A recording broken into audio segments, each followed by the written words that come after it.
Baik, mitra TU Center, kali ini saya bertemu kawan baru Kang Ian, tapi rasanya udah kenal lama karena juga sebagai penggiat UKM lah. Nah, sebagai penggiat UKM yang sudah memiliki kegiatan asam garam membina UKM, dan saya benar-benar nih baru pertama kali ketemu langsung nyambung pembicaraan. Chemistry-nya langsung nyambung karena dalam perjuangan yang sama dalam membina UKM. Terima kasih Kang Ian. Mau langsung nih, nggak pakai rekayasa. Ditodong podcast. Podcast ala kadarnya. Seru. Jadi intinya seperti saya bilang cerita tadi Kang Ian, saya lagi bikin TU Center ya. Itu akan menjadi hub, menjadi platform yang membuat nanti itu para UKM bisa mencari solusi dengan mudah lah. Dengan mudah di internet.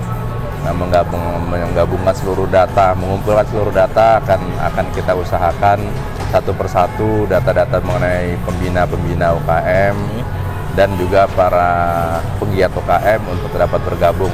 Dan ini mungkin salah satunya nih bisa, alhamdulillah bisa bertemu walaupun saat ini malam-malam jam 10 malam gitu.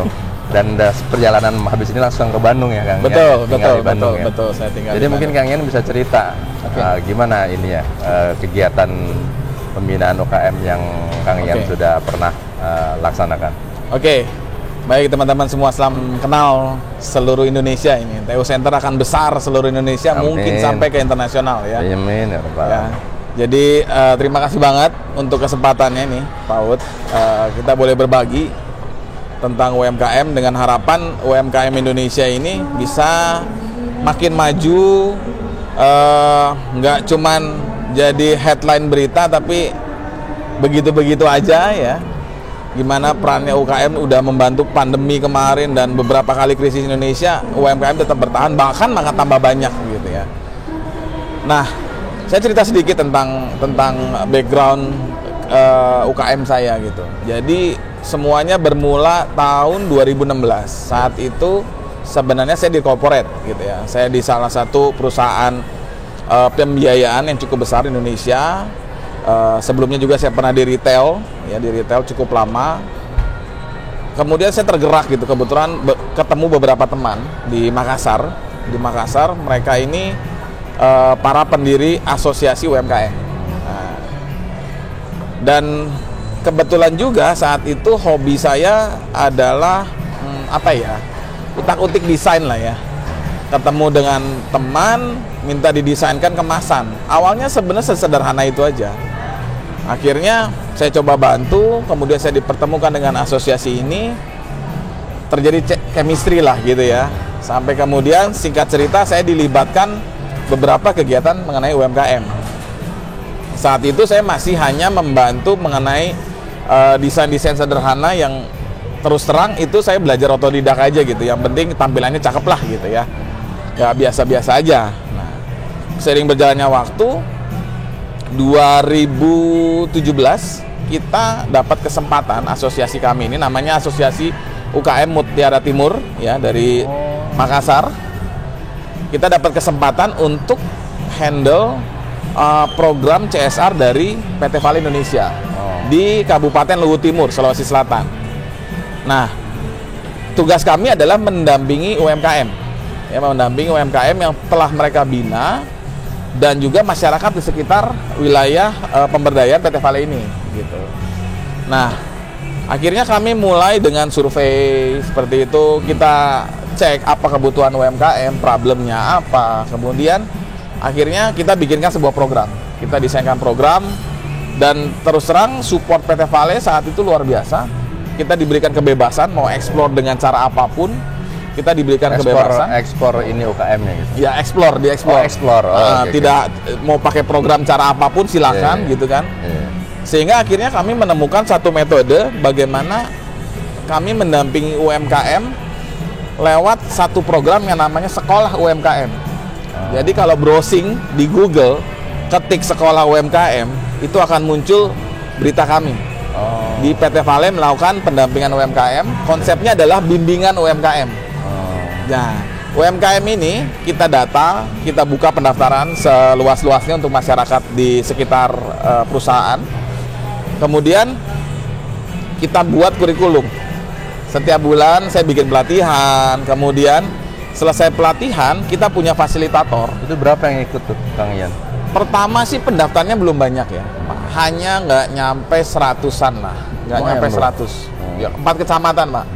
Jadi tiap kecamatan paling 20-30 UMKM. Itu pun masih karena mereka kepo aja lah ya, istilah sekarang keponya apaan sih nih gitu. Namanya ada CSR gitu kan, kepo pengen datang gitu ya.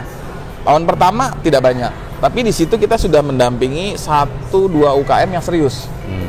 Ya kita lakukan role model lah istilahnya dulu.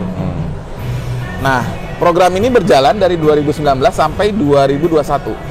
Oh, pas pandemi dong? Iya. Ya 2019 sampai Makassar tuh? Di Luwu Timur. Luwu Ya, Timur. di Luwu Timur, betul. Nah, Jadi Kang Ian emang kerja di situ? Iya, jadi berdomisili di situ? saya domisilinya Makassar. Oh. Tapi ya PP, setiap kali ada schedule untuk bawakan training atau pelatihan saya PP. Oh, PP ke Luwu Timur itu? Ke Luwu Timur. 12 jam dari kota Makassar lewat darat. Oh, bener-bener mau ini bener tuh aktivis bener UKM bener Ya, tuh. perlu ada perjuangannya biar terasa kesannya gitu kan. Nah, jadi ya seperti itu. Program bimbingan ini selain hanya memberikan edukasi via training ya, offline saat itu karena belum pandemi 2019. Kemudian berlanjut kepada pendampingan dari fasilitator kita. Pendampingan ini apa?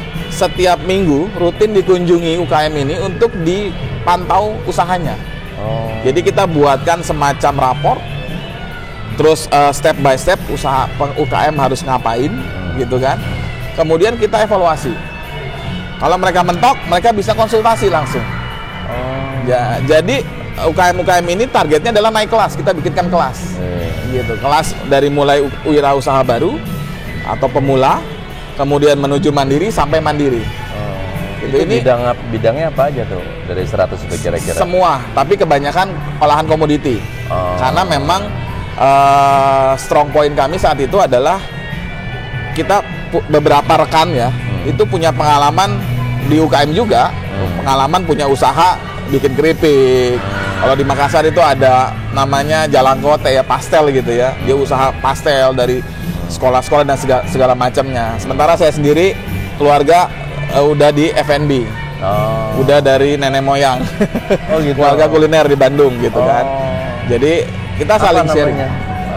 Kang Ian? Jadi kalau sekarang ini sih orang tua ya bisnisnya di siomay. Oh gitu. Siomay leker, tapi itu pesanan khusus hanya untuk catering dan pesanan khusus. Di Bandung. Di Bandung. Ya, kalau saya sendiri sekarang ini lagi mengembangkan bisnis UKM juga. Saya lebih main di tahu susu. Gitu. Praktekan ilmu lah ya. Gitu.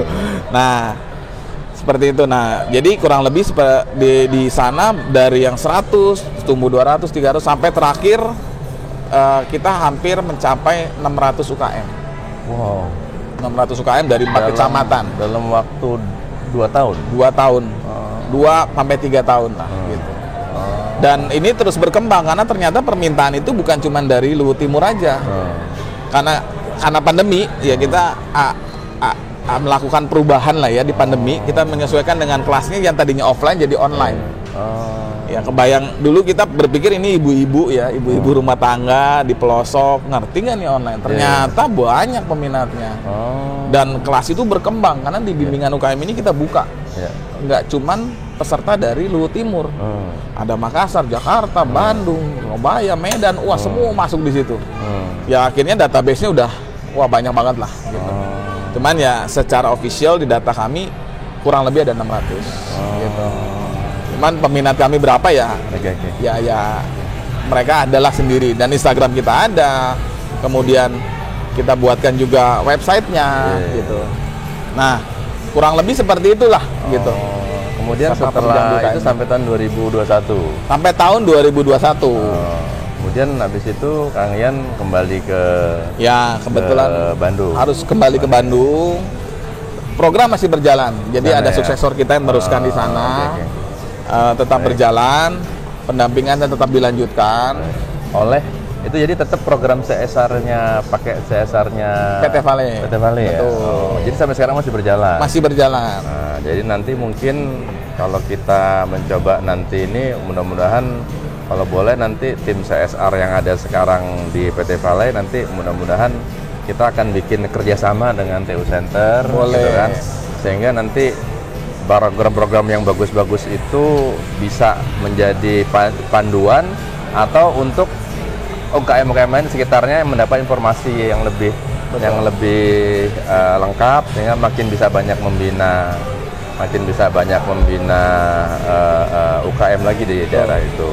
Dan mudah-mudahan nanti Kang Ian bisa membantu TU Center nih. Boleh, kita bisa collab antara TU Center dengan Asosiasi UKM Mutiara Timur. Kebetulan karena asosiasi ini asosiasi non profit. Jadi kita membuat sub bidang namanya untuk pengelolaan ini ya, konsultan lah, jasa konsultannya kita ada, namanya Karya Nusantara Konsultan. Jadi di perusahaan konsultan ini ya itu untuk menangani semua program-program dan lain sebagainya. Kalau asosiasi murni hanya untuk mengadvokasi, mensupervisi dan lain sebagainya, memfasilitasi gitu. Mantap. Nah, kita juga udah bikinkan modul nih. Ada modul kita bikin untuk program selama pendampingan selama 12 bulan. Gitu. Apa aja yang harus dilakukan UKM, step by stepnya seperti apa. Kita modif gitu. Dan kita merilis saat di awal itu kita merilis bahwa UKM itu kita petakan ada 7 masalah gitu. 7 persoalan krusial UKM. Gitu. Nah, mungkin kalau kita bahas di podcast ini panjang. Jadi itu nanti ini jilid 2 kayaknya. Iya, itu jadi jilid 2. Ini jadi 1 dulu.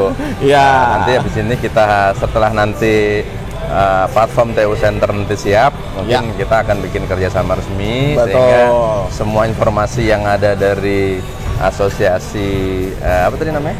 UKM Mutiara Timur. UKM Mutiara Timur ya. Iya. Mutiara Timur karena emang daerahnya daerah sana gitu. Iya, Ini konsentrasinya. Iya. Nah, nanti jadi kita bisa kerjasama, nanti semua informasinya bisa kita ini kan sehingga bisa bermanfaat buat semua UKM yang bisa mengakses gitu ya Kang Ian. Betul. Nah, jadi mungkin terakhir yang saya mau ini minta sedikit pesan. Ya. Pesan kesan baik untuk TU Center maupun buat ini para penggiat UKM dan UKM dan mitra UKM sendiri. Untuk rekan-rekan UKM dimanapun rekan-rekan berada, atau untuk siapapun yang ingin gitu ya memulai usaha menjadi UMKM, ada satu hal yang penting dari pengalaman saya, bahwa UMKM itu berhasil tidaknya itu tergantung dari mindset. Mindset ini tidak bisa seketika dirubah begitu aja langsung jalan, nggak bisa. Ini butuh proses. Kenapa mindset? Karena terus terang UMKM itu banyak tantangannya, sangat-sangat banyak. Tapi bukan berarti tidak bisa dilewati, banyak yang survive. Hanya saja mindset kita itu saat ber-UMKM ya kita harus punya mental yang kuat, udah pasti. Ya, ini para pelaku UMKM di sini itu udah harus jadi hal dasar utama, bukan modal, mental dulu. Sanggup nggak mentalnya? Yang kedua, kita harus berani mau ya untuk mencari mentor. Apalagi yang belum pengalaman. Karena mentor ini mempercepat proses kita. Karena dia akan kasih tahu nih, jangan begini, jangan begitu dan lain sebagainya. Yang ketiga, berkomunitas lah. Jangan jalan sendirian, udah nggak zaman. Ya, teknologi udah maju, informasi bisa didapat, tapi tetap kita makhluk sosial nih. Kita butuh lawan bicara, lawan diskusi. Maka berkomunitas lah ya, cari komunitas, kemudian belajar dari sana. Jangan malu bertanya. Gitu. Dan saya yakin kalau 3 hal ini dilakukan, untuk memulai usaha itu saya terus terang saya bilang tidak sulit. Tidak harus modal uang ya, tidak harus modal uang. Saya praktekin. Di bisnis saya sekarang ini, tahu susu yang saya jalan dari 2021 ketika saya pindah, saya masuk ke tahu susu. Sampai hari ini 2023 ya, di bulan Maret ini, total setahun, karena 2021 akhir ya, setahun setengah lah ya saya jalankan. Dari nol, belajar tanpa modal, kebetulan belajar sama teman. Saat ini saya bisa buka 1 pabrik dengan total cabang sudah ada 22 outlet. Wow. Ya, itu adalah hasil pembelajaran. Wah, luar biasa. Ya, dengan modal terus terang nol. Karena di situ saya belajar gimana kita membangun semua ini, ya kan? Kemudian membangun kepercayaan, melibatkan investor, kemudian operation dan lain sebagainya. Saya praktekin, gitu, supaya melakukan ini ya ada kebermanfaatnya buat saya, gitu ya. Kenapa tahu? Ya karena tahu ini, ya banyak orang ngelihat tahu ya tahu gitu loh. Kayaknya nggak menarik banget buat dijadiin bisnis ya. Tapi dari barang yang sederhana ini ternyata bisa membeli nafkah ya. Saya bisa bilang saat ini mungkin ada 50 orang yang terlibat di dalam sini, di bisnis ini, yang bergantung pada bisnis ini. Sehingga itu menjadi berkah lah buat mereka. Dan saya tekankan bahwa terlibat di sini bukan cuma sekedar sebagai karyawan atau hanya sekedar jaga outlet, bikin tahu, bukan hanya itu, tapi suatu saat mereka akan melanjutkan usaha ini menjadi usaha mereka sendiri. Itu misi saya. Gitu. Jadi nggak cuman profit oriented, nggak. Saya lebih pengen saya mengedukasi karyawan saya sendiri supaya mereka nanti bisa buka usahanya sendiri dari hal yang sederhana, tahu yang bisa ditemukan di mana aja. Begitu kurang lebih. Baik, terima kasih banyak Kang Ian. Ya, luar biasa sama-sama. Pertemuan yang singkat, langsung spontan kita wawancara. Nggak pakai, mudah-mudahan nggak pakai background ini. Nggak pakai background, nggak pakai teks, nggak pakai briefing. Pakai briefing. Tahu langsung sodorin mic. Pasang mic, pasang handphone ya. Ya, jadi mudah-mudahan dengan demikian ini bisa memberi manfaat buat kita semua. Ya. Buat mitra TU Center. Terima kasih banyak Kang Ian. Ya, sama-sama. Ya, sampai ketemu lagi di episode berikutnya. Ya, Oke, selamat malam.